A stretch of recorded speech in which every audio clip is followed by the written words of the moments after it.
Small group leaders can make and break your church. You know this. Sometimes you get a leader in place and that group goes crazy and maybe even becomes divisive. Well, we're going to learn today how to create oikocentric small group leaders so that they stay on mission and that group stays on mission.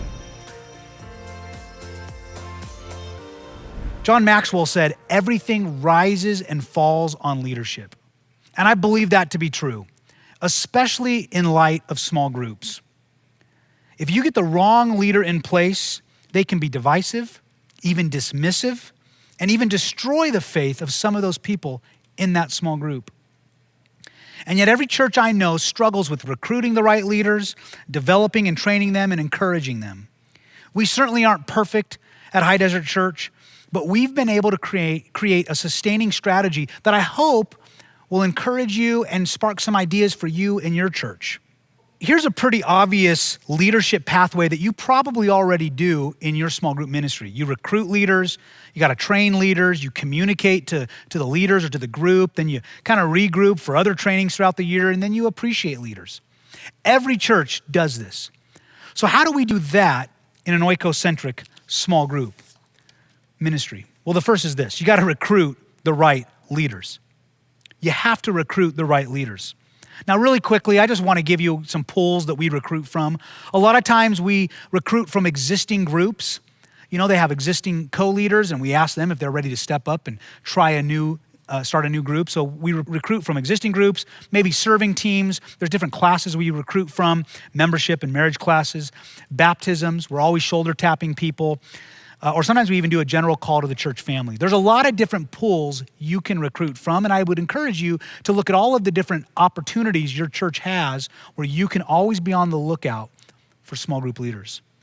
But when you recruit a leader, you want to recruit based off of 5 different categories. And these categories, again, are true regardless if you're an oikocentric church or not, but they're just good principles that you've got to put that oikocentric lens on.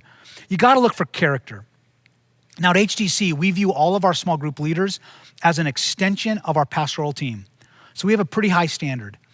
And so when we look for leaders, we want their character to be pretty much in line. We want their walk to match their talk. In fact, in 1 Timothy and Titus, we use that as a strategy by which we kind of evaluate people. We look for leaders who have a good moral character and reputation.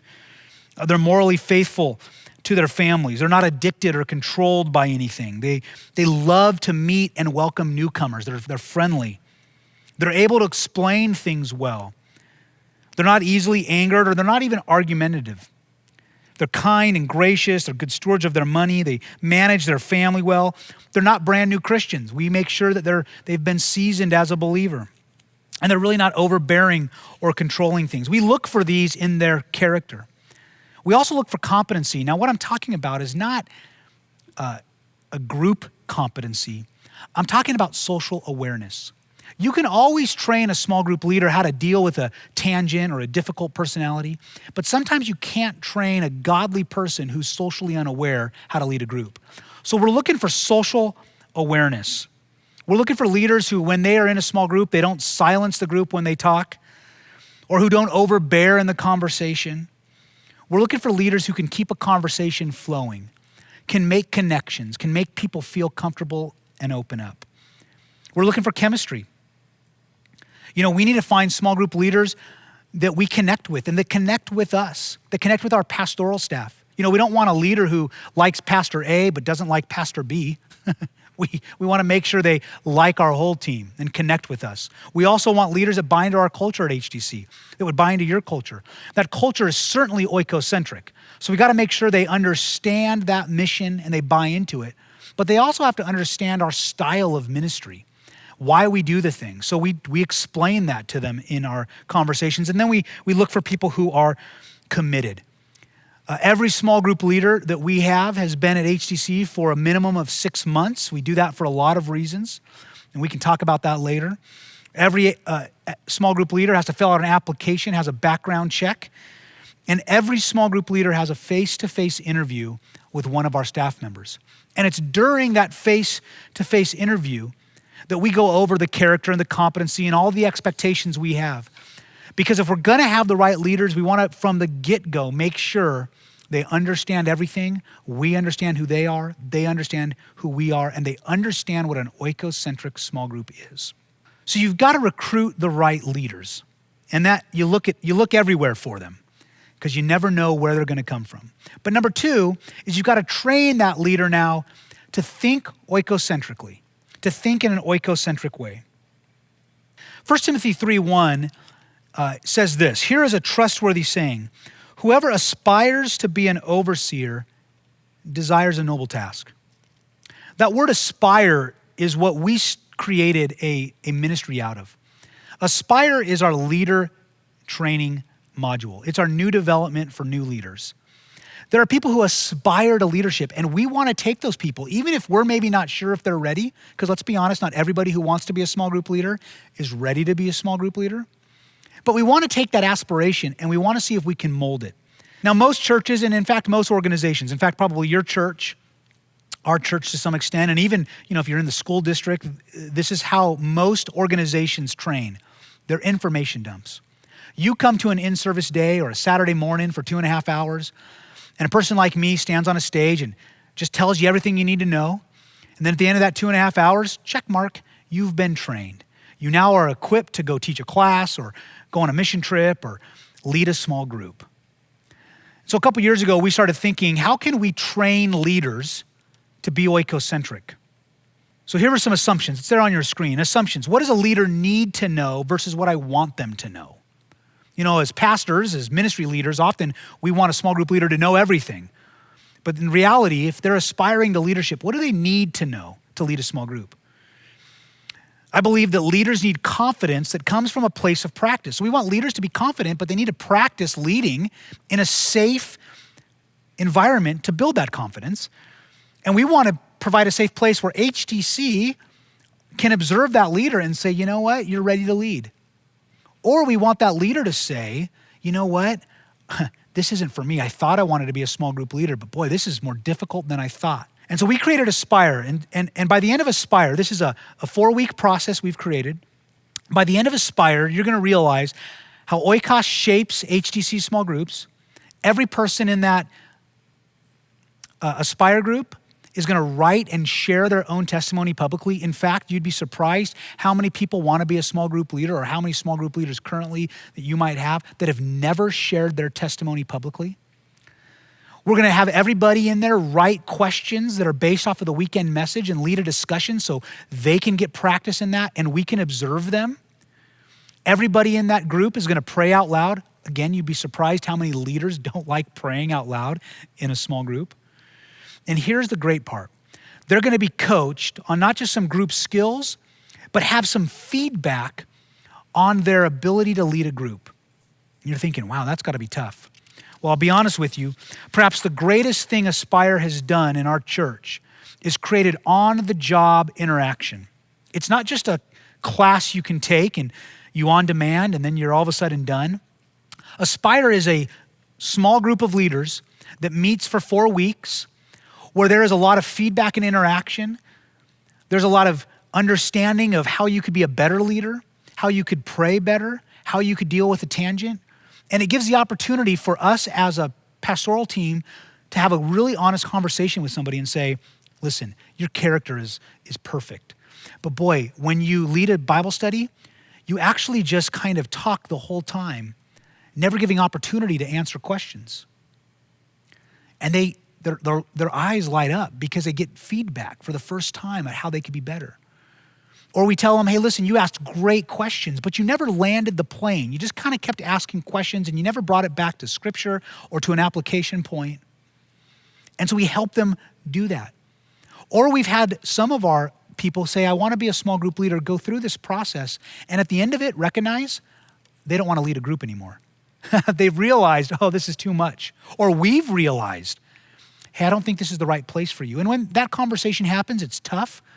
And sometimes we help them find a ministry that would fit them better than leading a small group. Because again, small groups have a different kind of leadership required. It requires a lot of social awareness, and we view our small group leaders as an extension of our pastoral team. So we have a very high expectation for the kind of leaders we have.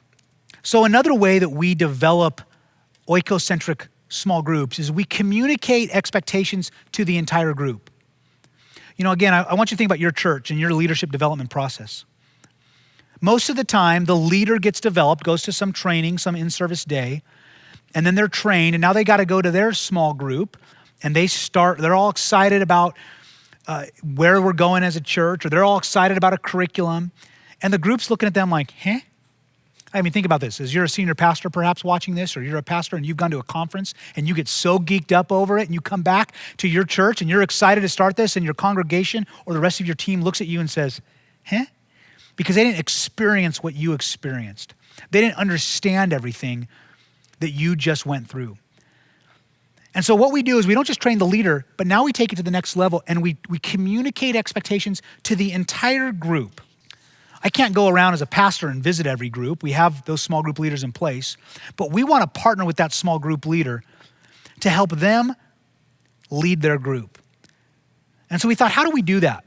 So we created a thing called the Small Group Starter Kit. And if you want one of these, you certainly can talk to us. We'd love to connect you with that and get you that. But you can create your own very easily. We ask things like this. It really is an on-ramping curriculum for first-time groups. In fact, every group that starts for the first time, we ask them to go through this curriculum that we've created for the first 4 weeks of their group's existence, and then they can jump into the sermon-based content. But the topics we cover are things like this. What is the purpose of the church? It's really all about oikos. We talk about that. We give an oikos card there. Then we talk about how do you build a healthy small group. And it's here that we talk through our 5 W's of a small group. We talk through our sermon-based philosophy because we really want everybody to understand why we do sermon-based. Because we don't want that leader coming in saying, I'm so excited for sermon-based. And then there's 2 or 3 other people in the group that's like, no, we've got to do this new Bible study that's over here. And now there's this tension that exists. So we want everybody in that group to understand we're sermon-based. And here's why. And so there on the screen, there's a list of reasons why we have them. It keeps us accountable to the weekend. There's a lot of people out there right now that would join a small group and not attend on the weekend. And we want to bridge that gap. So by doing sermon-based, it keeps us connected and accountable to the weekend. It helps us keep the purpose before the group. It helps us remember that oikos is our reason for existence. It helps bring some unity to our church. If you think about this weekend, we're going to have at HDC literally thousands of people not just hear the message on the weekend, but then continue that same conversation in that same Bible passage throughout the week. By having sermon-based curriculum helps us talk about application and relationship, protects against heresy, division, minimizes the financial excuse of having to buy a new curriculum every 6 to 8 weeks. And honestly, it helps recruit leaders because many leaders are going to say things like, I don't know very much about the Bible. And we're going to be like, that's okay. We're going to give you questions. We're going to give you some leader helps. And you just need to lead that discussion and do a little study on your own. And you'll be surprised how many people that just goes, oh, I can do that. So it helps us in all of that. And then week 3 of this process is we talk about how do you build meaningful relationships. And then last week we talk about how do you build authenticity with your oikos. So those 4 things they happen in the first 4 weeks of a small group. Now the entire group's been trained. It's kind of a little subset of what we talk through in Aspire with the leader. So you've got the right leader. They're on board with you. You trained them to think oikocentrically. Now you've trained essentially that entire small group what the expectations are and what to do. In fact, here's a picture of that small group starter kit, and if you want to see it, that's what it looks like for us. And again, we'd be happy to give you one of those, connect with you about that, or even help you create your own with some ideas. And the next thing we do is you got to regroup with your leaders. Throughout the year, you probably have regular trainings you want to have your leaders on. And some of you might do monthly trainings, quarterly trainings. Just from my own personality, all of our small group leaders are so busy with other jobs. They have their regular work, their family, and their oikos. So we don't want to have them at a training every month. So we actually just have 2 face-to-face trainings a year, one in the kind of September to December timeframe and one in the January to May timeframe. And we do that because we want them to be with their oikos. And during these face-to-face trainings, when we regroup, here's what we do. We drip vision. We talk about oikos. We share stories. We provide food. Honestly, it's one way to encourage your team members. All of these small group leaders are volunteer by you just providing a meal. Not only gets them together, it makes them feel appreciated. And we want you to honor their time. Don't have a lot of meetings. And when they're there, be focused. Give an hour of that time. So the leader who's really busy, who can come in for an hour and then leave, they can get what they need to get, be encouraged, get connected, stay on course, and then move on. But that leader that needs to spend more time and wants to have more fellowship, they can have more time. But you should really schedule about an hour for those trainings. Keep them simple, keep them short, keep them encouraging. We love to give insider information in these meetings. What I mean by that is we see them as an extension of our team. So if we can share with our leaders stuff about maybe where the church is going with the next teaching series, or if there's some staff changes happening, or if there's some building campaigns coming up, we want to share that with our leaders even before we share it with the rest of the church family, because it makes them feel connected. And we really want to view them as an extension of our ministry team. So you got to regroup with your leaders. And then number 5, you got to celebrate that leader as an extension of the pastoral team. That's so important. You got to celebrate them. And I'll just be honest with you. I know a lot of pastors or ministry leaders kind of are fearful. Fearful of really connecting with their small group leaders. Here's what I mean. They give the church phone number and not their personal cell phone number. Now, I'll be honest. I've given my personal cell phone number to every small group leader. And not one of them has abused it. Not one of them has called me just to say, hey, Paul, can you sign me up for some event? Not one of them. Because early on, we set up the expectation that says, listen, if you need something from me, if there's a problem in your small group, if there's a tragedy that occurs and you need a pastor, just call me directly or text me directly. And these leaders, because we've recruited them and we've trained them and we've vetted them, they don't abuse it. And now they feel like they have a direct access to a pastor at High Desert Church. And we celebrate that. We celebrate them by having appreciation nights throughout the year. You know, we have those training events, so we want to make sure those are encouraging. But often we'll throw a Christmas party or maybe an end of the year or a summer barbecue and just say, hey, this is for you. And we invite them to that. Of course, things like thank you cards and gift certificates that you probably already do are always important. But you want to celebrate your leaders. And then honestly, you're back to recruiting. Well, to be honest, you're doing that circle all the time. You're always recruiting, always celebrating, always training, always regrouping, always. You see, that's the big picture. Now, there's a lot of little steps in there that we could talk about, different extra classes they could attend or different applications or the small group interview questions that we have. There's a lot in there, but honestly, you probably already have those. This really was meant to help you figure out, how do you develop oikocentric leaders? How can you take your systems already and put that lens on there and help train a group, communicate your expectations, and make sure you have the right leaders in place to go change the world? Training the right leader is so important. You know, if you don't keep the mission of Oikos in front of your small group leaders and in front of the small groups, it's very easy for mission drift to occur. So make sure in your small group land that you are recruiting the right leaders, you're training them, you're communicating with that entire group, you're regrouping to encourage and keep them focused, and you're appreciating them. And I guarantee you, you're gonna have some of the best oikocentric small groups around.